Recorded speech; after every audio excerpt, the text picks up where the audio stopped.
ಕೆಳಗೆ ಏನಿದೆ ಅಂತ ಆಯ್ತಾ. ಹುಟ್ಟಿದೆ ಅಂತ ಹೇಳಿದ್ರೆ ನಿತ್ಯ ಎಂಬ ವಾಕ್ಯ ವಿರೋಧ ಬರುತ್ತೆ. ಆಕಾಶ ನಿತ್ಯ ಅನ್ನೋ ವಚನಗಳಿವೆ, ಅದರಿಂದ ಅದಕ್ಕೆ ವಿರೋಧ ಬರುತ್ತೆ. ಅದಕ್ಕೆ ಹೇಳ್ತಾರೆ ಅದಕ್ಕೆ ವಿರೋಧ ಬರೋದಿಲ್ಲ ಅಂತ ಹೇಳ್ತಾರೆ.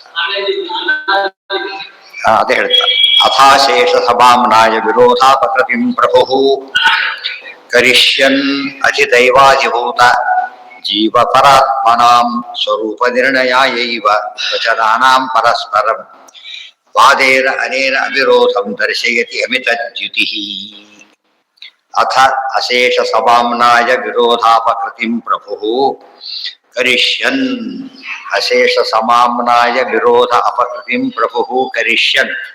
ಎಲ್ಲಾ ವೇದಗಳಿಗೂ ಸಹ ಎಲ್ಲೂ ಪರಸ್ಪರ ವಿರೋಧ ಇಲ್ಲ ಅನ್ನೋದನ್ನ ತಿಳಿಸೋದಕ್ಕೋಸ್ಕರ ಪ್ರಭುವಾದ ಶ್ರೀ ವೇದವ್ಯಾಸ ದೇವರು ಅದಕ್ಕೆ ಹೊರಟು ಅಧಿದೇವ ಅಧಿಭೂತ ಅಧಿಜೀವ ಪರಾತ್ಮನ ಅಧಿದೈವ ಅಧಿಭೂತ ಅಧ್ಯಾತ್ಮ ಈ ಮೂರಕ್ಕೆ ಸಂಬಂಧಪಟ್ಟಂತೆ ಸ್ವರೂಪ ನಿರ್ಣಯಾಯೈವ ವಚನಾನಾಂ ಪರಸ್ಪರಂ ಸ್ವರೂಪವನ್ನು ತಿಳಿಸ್ಕೊಡ್ಬೇಕಾಗಿದೆ. ಈ ನೆಪದೊಳಗೆ ಇದು ಸ್ವರೂಪ ಹೇಳಬೇಕಾಗಿದೆ.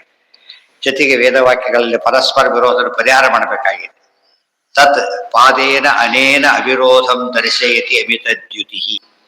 ಪಾದೇನ ಅನೇನ ಅವಿರೋಧಂ ದರ್ಶಯತಿ ಅಮಿತದ್ಯುತಿ. ಈ ಪಾದದಿಂದ ಅವುಗಳಿಗೆ ಇರತಕ್ಕಂಥ ವಿರೋಧವನ್ನ ಪರಿಹಾರ ಮಾಡ್ತಿದ್ದಾರೆ ಅಂದ್ರೆ ವಿರೋಧ ಇಲ್ಲ ಅಂತ ತೋರಿಸ್ತಿದ್ದಾರೆ ಅಂತ. ವಿರೋಧ ಇದೆ ಪರಿಹಾರ ಮಾಡ್ತಾರೆ ಅಲ್ಲ. ವಿರೋಧ ಇದೆ ಪರಿಹಾರ ಮಾಡಿದ್ರೆ ಕೇಸ್ ಆಯ್ತು ಅವರು. ಇಲ್ಲಿ ವಿರೋಧನೇ ಇಲ್ಲ, ವಿರೋಧದಂತೆ ಕಾಡುತ್ತೆ, ಅದಿಲ್ಲ ಅಂತ ತೋರಿಸ್ತೇವೆ.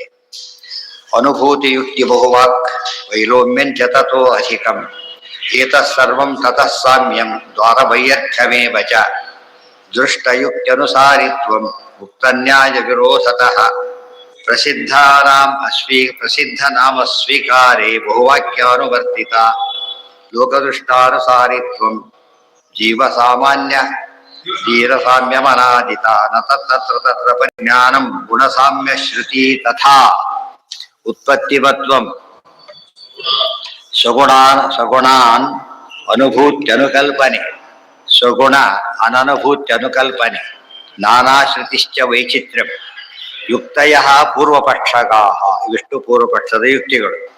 ಅದಕ್ಕೆ ಉತ್ತರ ಪೂರ್ವಪಕ್ಷದ ಯುಕ್ತಿಗಳೆಂದ್ರೇನು? ಇಂಥ ಯುಕ್ತಿಗಳನ್ನು ಆಚರಿಸಿ ಬಿಟ್ಟವರು ಶ್ರುತಿಗೆ ವಿರೋಧ ತೋರಿಸ್ತಾ ಇದ್ದಾರೆ, ಅದಕ್ಕೆ ನಾವಿಲ್ಲ ಅಂತ ಹೇಳ್ತೇವೆ. ಅದಕ್ಕೆ ಏನ್ ಆಧಾರ ಅಂದ್ರೆ ವ್ಯವಸ್ಥಾ ಅನುಭವತ್ಯಶ್ಚ ಸ್ವಾತಂತ್ರ್ಯಂ ಅನುಸಾರಿತ ಮುಖ್ಯತಾ ಶಕ್ತಿಮತ್ವಂಚ ವೈರೂಪ್ಯಂ ಸರ್ವಸಂಗ್ರಹ ಗತ್ಯಾದಿರೀಶಶಕ್ತಿಶ್ಚ ಸರ್ವಮಾನ ವಿರೋಧಿತ ಅಭೀಷ್ಟಸಿದ್ಧಿ ಸುವ್ಯಕ್ತಿ ಶಾಸ್ತ್ರಸಿದ್ಧಿರ್ವಿಪರ್ಯಯ ವಿಶೇಷ ಕಾರಣಂಚೇತಿ ಸಿದ್ಧಾಂತಶೈವ ಸಾಹಿಕಾಹ. ಇವಿಷ್ಟು ಕೂಡ ಸಿದ್ಧಾಂತದ ಯುಕ್ತಿಗಳು. ಪೂರ್ವಪಕ್ಷ ಯಾವ ಬೇಸಿಸ್ ಮೇಲೆ ಮಾತಾಡ್ತಾನೆ ಅದು ಪೂರ್ವಪಕ್ಷ ಯುಕ್ತಿ. ಸಿದ್ಧಾಂತಗಳಿಗೆ ಯಾವ ಬೇಸಿಸ್ ಉತ್ತರ ಕೊಡ್ತಾರೆ ಅದು ಸಿದ್ಧಾಂತದ ಯುಕ್ತಿ. ಅದನ್ನು ತಿಳಿಸಿದೆ. ಅದಕ್ಕೆ ಅದು ಮೊದಲೇ ಅಧಿಕರಣ. ಈಗ ಒಟ್ಟು ಸಾರಾಂಶ ಹೇಳಿದ್ರೆ ಏನಿದೆ ಅಂತ ಹೇಳಿ ಈ ಒಂದೊಂದಕ್ಕೂ ಹೇಳಿದ್ದನ್ನ ಕೆಲವು ಕಡೆ ತೋರಿಸ್ತಾರೆ. ಪ್ರಕೃತಿ ಪುರುಷ ಕಾಲೋ ವೇದಾ ತದಭಿಮಾನಿನಃ ಮಹದಾದ್ಯಾಶ್ಚ ಜಾಯಂತೆ ಪರಾಧೀನ ವಿಶೇಷಿತ ಇದಂ ಸರ್ವಂ ಸಸರ್ಜೇತಿ ಜನಿಮತ್ವಮಿಹೋದಿತಂ. ಇದಕ್ಕೆಲ್ಲ ಹೇಳ್ತಾರೆ. ಪ್ರಕೃತಿ ಪುರುಷ ಕಾಲ ವೇದಾ ತದಭಿಮಾನಿನಃ. ಪ್ರಕೃತಿ ತತ್ವ, ಪುರುಷ ತತ್ವ, ಕಾಲ ಅದಕ್ಕೆ ವೇದಗಳು ಮತ್ತು ಅಭಿಮಾನಿಗಳು, ಪ್ರಕೃತಿ ಬದಲಾದ ಅಭಿಮಾನಿಗಳು ಇವೆಲ್ಲ ಕೂಡ ಮಹದಾದ್ಯಾಶ್ಚ ಮಹದಾದಿಗಳು ಕೂಡ ಜಾಯಂತೆ ಪರಾಧೀನ ವಿಶೇಷ. ಇವೆಲ್ಲ ನಿತ್ಯ ಪದಾರ್ಥಗಳು. ಆದ್ರೆ ಇವಕ್ಕೂ ಹುಟ್ಟಿದೆ. ನಿತ್ಯ ಪದಾರ್ಥ ಅಂತ ಕರಿತೀರಿ, ಹುಟ್ಟಿದೆ ಅಂತ ಹೇಳ್ತೀರಿ.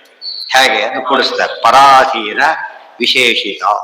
ಪರಾಧೀನ ವಿಶೇಷಾವಾಪ್ತಿ ಅಂತಕ್ಕಂಥದ್ದು ಒಂದು ವಿಧವಾದ ಸೃಷ್ಟಿ. ಅದು ಕೆಲಸ ಇರಲಿಲ್ಲ, ಕೆಲಸ ಸಿಕ್ತು, ಇರಲಿಲ್ಲ ಸಿಕ್ತು. ಅದು ಇವನು ಇದ್ದಾನೆ, ಇವನು ಮೊದಲಿಂದ ಇದ್ದಾನೆ, ಕೆಲಸ ಸಿಕ್ಕಿದ್ದಲ್ಲಿ ಸಿಕ್ತು ಅಷ್ಟೇ. ಈ ರೀತಿ ಅದೇನಾಯ್ತು ಅಲ್ಲಿಗೆ ವಿಶೇಷ ಪರಾಧೀನತೆ ಇದೆ. ಅದರಲ್ಲಿ ವಿಶೇಷತೆ ಇದೆ. ಪರಾಧೀನತೆ ಕೆಲಸ ಸಿಗದೆ ಹೋದರೂ ಸರ್ಕಾರದ ಅಧೀನನೇ, ಸಿಕ್ಕ ಮೇಲೂ ಅಧೀನನೇ, ರಿಟೈರ್ ಆದ್ಮೇಲೂ ಅಧೀನನೇ. ಆದ್ರೆ ಅದು ವಿಶೇಷ ಆಗಿದ್ದ ಕೆಲಸದಲ್ಲಿದ್ದಾಗ ಹೆಚ್ಚು ಅಧೀನ. ಅದು ಅಧೀನದಲ್ಲಿ ವಿಶೇಷ ಇದೆ, ಇದರಲ್ಲಿ ವಿಶೇಷ ಇದೆ. ಇದಕ್ಕೂ ಏನಂತ ಕರೀತಾರೆ? ಸೃಷ್ಟಿ ಅಂತ ಕರೀತಾರೆ.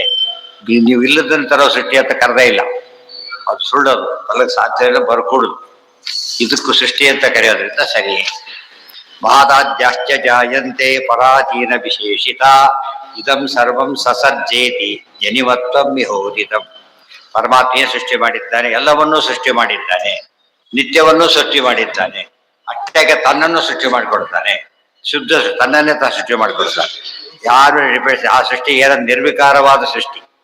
ಅನೇಕ ಉಪಾಸನೆ ಅನುಕೂಲವಾಗಲಿ ಅಂತ ರೂಪಗಳನ್ನು ಪ್ರಕಟಪಡಿಸ್ತಾನೆ. ಈ ಸಿದ್ಧಿ ಬೇರೆ ಹೇಳಿಲ್ಲ, ಕಾಣಿಸ್ತಾ ಇಲ್ಲ, ಲೈಟ್ ಹಾಕಿದ ಕಾಣಿಸ್ತು. ಇರ್ಲೇ ಇಲ್ಲ, ಇಲ್ಲಿ ಸೃಷ್ಟಿ ಮಾಡಿದ, ಕಾಣಿಸ್ತಿಲ್ಲ, ಇಲ್ದಾಗಿತ್ತು, ಲೈಟ್ ಹಾಕಿದ ಕಾಣಿಸ್ತು. ವೆರಿ ಸಿಂಪಲ್ ಅದು. ಇದಕ್ಕೂ ಏನಂತ ಕರೀತಾರೆ? ಒಂದು ವಿಧದ ಸೃಷ್ಟಿ ಅಂತ ಕರೆಯೋದ್ರಿಂದ ಸೃಷ್ಟಿಯೇ ಇಲ್ಲದೆ ಇರತಕ್ಕಂಥ ಪದಾರ್ಥ ಜಗತ್ತಲ್ಲಿ ಇಲ್ಲ.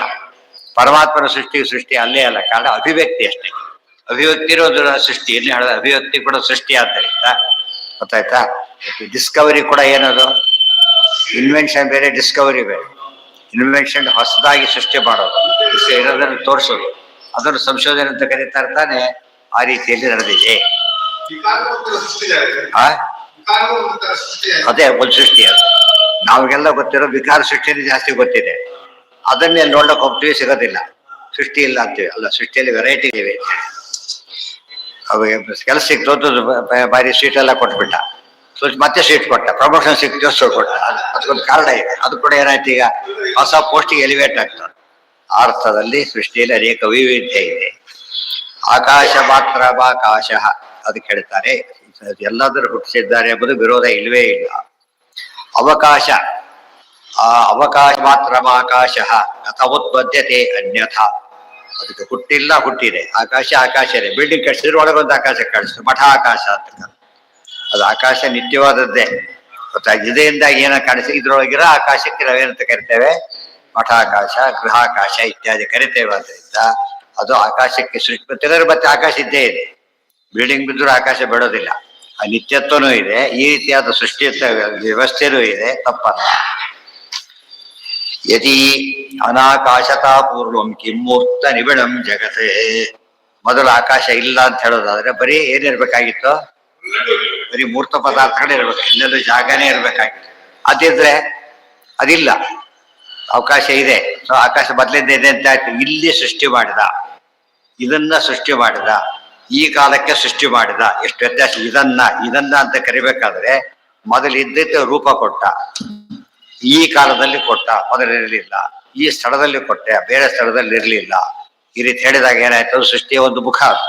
ಮನೆ ಬದಲಾಯಿಸಿದ್ದಾನೆ, ವ್ಯಕ್ತಿ ಇದ್ದರೆ ಮನೆ ಸ್ಥಳ ಚೇಂಜ್ ಆಯ್ತು. ಅದೊಂದು ರೀತಿ ಏನಾದ ಈಗ ಬದಲಾವಣೆ. ಇಂತಹ ಬದಲಾವಣೆಯನ್ನು ಕೂಡ ಏನಂತ ಕರಿತೇವೆ? ಸೃಷ್ಟಿಯ ಒಂದು ಭಾಗ, ಒಂದು ವಿಧ.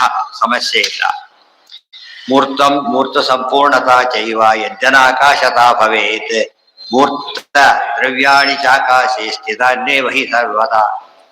ಇಲ್ಲರಿ ಆಕಾಶ ಇರಲೇ ಇಲ್ಲ, ಬರೀ ಮೂರ್ತ ದ್ರವ್ಯಗಳಿತ್ತು ಅಂತ ಕೇಳಿದ್ರೆ ಮೂರ್ತಗಳು ಎಲ್ಲಿತ್ತು ಅಂತ ಪ್ರಶ್ನೆ ಬಂತು.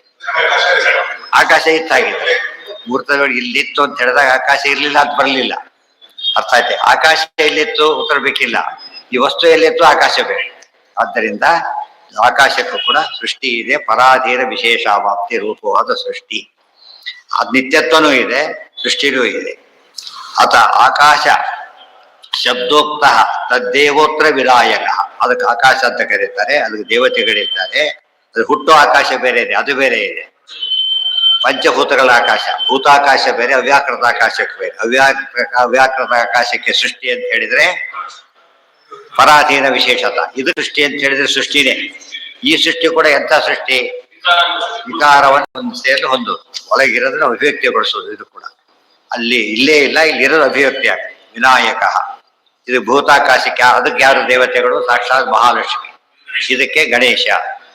ದೇಹೋತ್ಪತ್ತಿಯ ಸಮುತ್ಪನ್ನ ಇತಿ ಶ್ರುತ್ಯಾಭಿಧೀಯತೆ.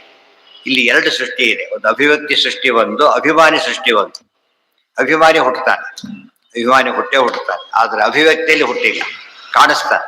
ಆದ್ರಿಂದ ಸಮಸ್ಯೆ ಇಲ್ಲ. ಮಹಾಲಕ್ಷ್ಮೀ ದೇವಿ ನಿತ್ಯಾಭಿಮಾನಿ, ಅವರು ಕಾಣಿಸ್ತಾರಷ್ಟೇ. ಇವರು ಹುಟ್ಟುತ್ತಾರೆ. ಗಣೇಶ ಮತ್ತೊಬ್ಬ ಗಣೇಶ ಬರೋದು ನಡೆದಿರುತ್ತೆ.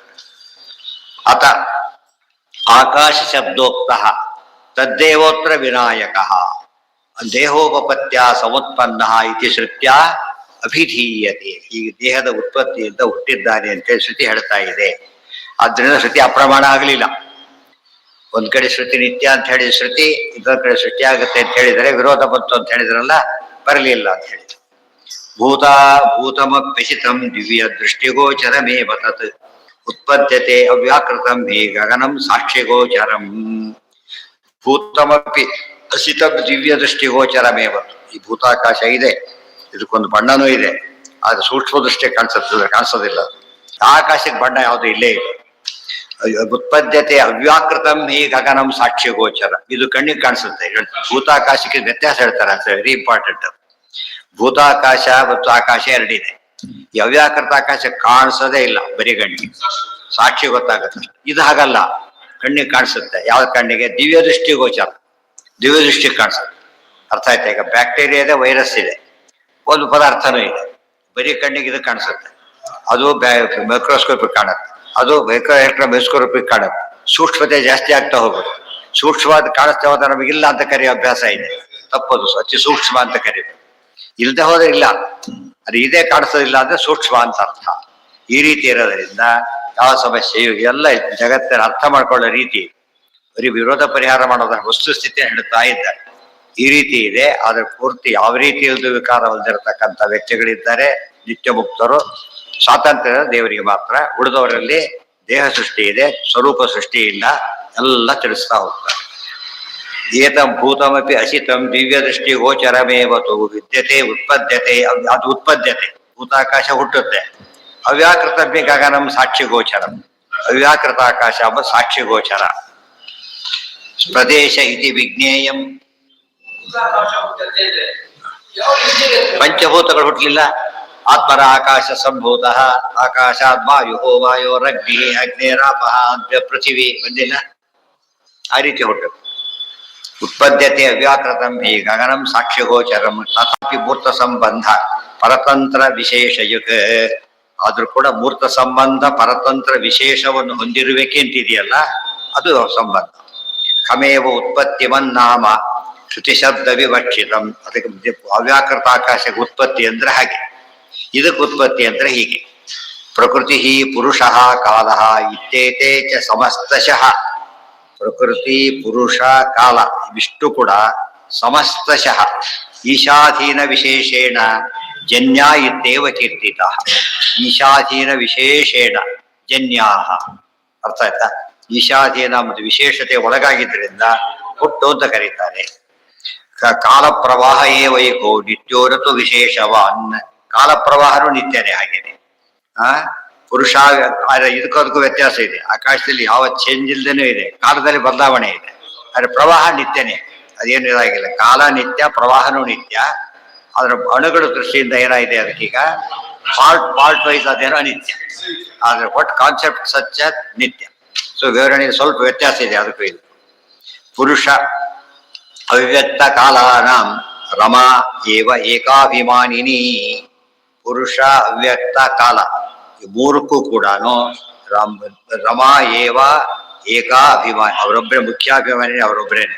ಯಾಕೆ ಇದು ನಿತ್ಯ, ಅವ್ರ ನಿತ್ಯದ ಪರ್ಮನೆಂಟ್ ವಸ್ತುವಿಗೆ ಟೆಂಪರರಿ ಆಗ್ಬೇಕು, ಬರೋದಿಲ್ಲ. ಇಲ್ಲಿ ಪರ್ಮನೆಂಟ್ ಪೋಸ್ಟ್ ಟೆಂಪರರಿ ಬರೋದು, ಪೋಸ್ಟ್ ಪರ್ಮನೆಂಟೇ. ವ್ಯಕ್ತಿನೂ ಪರ್ಮನೆಂಟೇ, ಅವಾಗ ಸಂಬಂಧ ಪ್ರಶ್ನೆ ಬರೋದಿಲ್ಲ. ಪುರುಷ ಅವ್ಯಕ್ತ ಕಾಲಾನಾಂ ಕಾಲ ರಮಯೇವ ಏಕಾ ಅಭಿಮಾನಿನಿ. ಇದು ಪ್ರಮೇಯ. ಇದನ್ನ ಸಾಮಾನ್ಯ ಸುಧಾ ಇತ್ಯಾದಿ ಓದ್ಬೇಕಾದ್ರೆ ಇದು ಹೈಲೈಟ್ ಆಗ್ಬೇಕು. ಆಗ ಅದೇನಾಗತ್ತೆ, ಆಗ ಪ್ರಮೇಯ ಜ್ಞಾನನೂ ಬರುತ್ತೆ. ಮೆಕ್ಯಾನಿಕಲಿ ತಗೊಂಡ್ಬಿಟ್ರೆ ಏನಾಗುತ್ತೆ, ಅಲ್ಲಿಗೆ ಪ್ರಮೇಯ ಜ್ಞಾನ ಬರದೇನೆ ಬರೀ ವಾಕ್ಯಾರ್ಥ ಜ್ಞಾನ ಬಂದ್ರೆ ಅದು ಪ್ರಮೇಯ ಆಗ್ಲಿಲ್ಲ. ಏನಾಗ್ಲಿಲ್ಲ? ಪ್ರಮೇಯದ ಜ್ಞಾನ ಸಿದ್ಧಿ ಆಗ್ಲಿಲ್ಲ. ಸಿದ್ಧಿ ಆಗ ರೀತಿ ಹೇಳಿದ್ದಾರೆ, ತಿಳ್ಕೊಬೇಕಷ್ಟೆ. ಪ್ರಾಪ್ತೈವ ಸೃಷ್ಟ ಇತ್ಯಾದಿನ ಪ್ರಧಾನಂ ವಿಕೃತೇರಪಿ ಪುಮಾಂಸೋ ದೇಹ ಸಂಬಂಧ ಸೃಷ್ಟಿಮಂತ ಇತೀರಿತಾಹ. ಇದು ಪುರುಷ ಅಂದ್ರೆ ಜೀವ ಅಂತ ಅರ್ಥ. ಕಾಲ, ವಿಷ, ಪ್ರಕೃತಿ ಅವೆಲ್ಲ ಸರಿ. ಪ್ರಾಪ್ತೈವ ಸೃಷ್ಟ ಇತ್ಯುತ್ಪಾದಿ ಉದಿತ ಪ್ರಧಾನಂ ವಿಕೃತ ಇದೆ. ಪ್ರಧಾನಕ್ಕೆ ವಿಕಾರ ಇದೆ.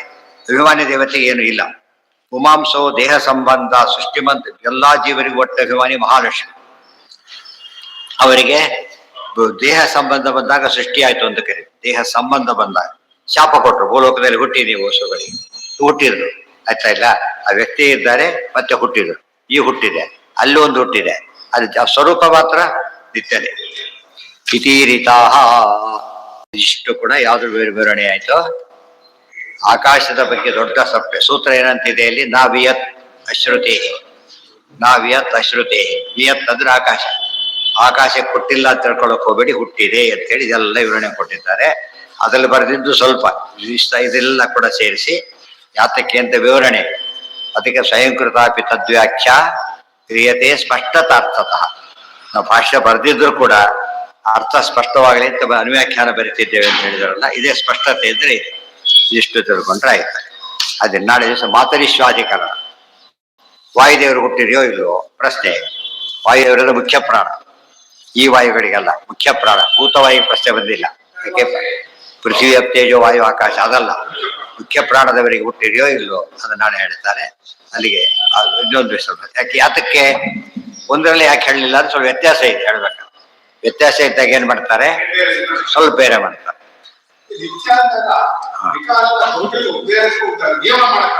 ಯಾವ್ದಕ್ಕ ಅರ್ಥ ಅಲ್ಲ. ವಿಕಾರರಹಿತ ನಿತ್ಯ ಕಾಂಟ್ರಡಿಕ್ಷನ್. ಅಭಿವ್ಯಕ್ತಿ ಬಂದ್ರೆ ಕಾಂಟ್ರಡಿಕ್ಷನ್ ಇಲ್ಲ. ವಿಕಾರ ಇಲ್ಲ. ನಿತ್ಯ ಎಲ್ಲ ಅಲ್ಲ. ನಿತ್ಯದಲ್ಲಿ ಎರಡು ವಿಧ. ಆಬ್ಸಲ್ಯೂಟ್ ನಿತ್ಯಕ್ಕೆ ಏನು ಇಲ್ಲ. ಆಬ್ಸಲ್ಯೂಟ್ ನಿತ್ಯಕ್ಕೆ ಬರೀ ಟೆಂಪರರಿ ನಿತ್ಯ, ರಿಲೇಟಿವ್ ನಿತ್ಯವಾದಾಗ ಏನಿದೆ, ಒಂದು ಪಾಠಲ್ಲಿ ಉತ್ಪತ್ತಿ ಇದೆ, ಒಂದು ಪಾಠಲ್ಲಿ ಉತ್ಪತ್ತಿ ಇಲ್ಲ. ಇವತ್ತು ಅಡಿಗೆ ಮಾಡೋದು ಅಕ್ಕಿ ಸೃಷ್ಟಿ ಮಾಡೋದಿಲ್ಲ. ಅಕ್ಕಿ ಮಾಡೋ ರೈತ, ಇವರು ರೈತ ಅಲ್ಲ, ಅಡಿಗೆ ಅವನಿಗೆ. ಅಡಿಗೆ ಅವನ್ ಬೇರೆ, ರೈತ ಬೇರೆ. ಅಡಿಗೆ ಅವನ ಕೆಲಸ ಬೆಳೆಯೋದಲ್ಲ, ಬೆಳೆದೇ ಮನೆ ತಂದು ಕೊಡೋದು ಅಲ್ಲ, ತಂದಿಟ್ಟಿದ್ರೆ ಉಪಯೋಗಿಸೋದು ಅಷ್ಟೇ. ಆತ ಹಾಗಲ್ಲ, ಬೆಳೀತಾನೆ. ಅದು ಕೂಡ ಏನು ಇಲ್ಲದಲ್ಲ. ಮತ್ತೆ ಬೀಜ ಇದೆ, ಬೆಳೆಯುತ್ತೆ, ಅದೆಲ್ಲ ಒಂದು ವ್ಯವಸ್ಥೆ ಇದೆ. ಅಡಿಗೆಗೆ ಒಂದು ವ್ಯವಸ್ಥೆ ಬೇರೆ, ರೈತ ಆ ವ್ಯವಸ್ಥೆ ಬೇರೆ. ಅದು ಬರೋದಕ್ಕೆ ಬೇರೆ ಬೇರೆ ವ್ಯವಸ್ಥೆ ಇದೆ. ಮಳೆ ಬರೋದು ಆ ವ್ಯವಸ್ಥೆ ಬೇರೆ, ಮಳೆ ಬರೋದು ಬೇರೆ, ನೀರು ಸಪ್ಲೈ ಆಗೋದು ಬೇರೆ. ಆ ಸ್ಟೇಜ್ ಮೂಲ ಸೃಷ್ಟಿ, ಈ ಸ್ಟೇಜ್ ಅವಾಂತರ ಸೃಷ್ಟಿ, ಇನ್ನೂ ಮೂಲ ಸೃಷ್ಟಿ ಅಲ್ಲಿ ಬಂದೇ ಬರ್ತದೆ ಆ ಸೃಷ್ಟಿ.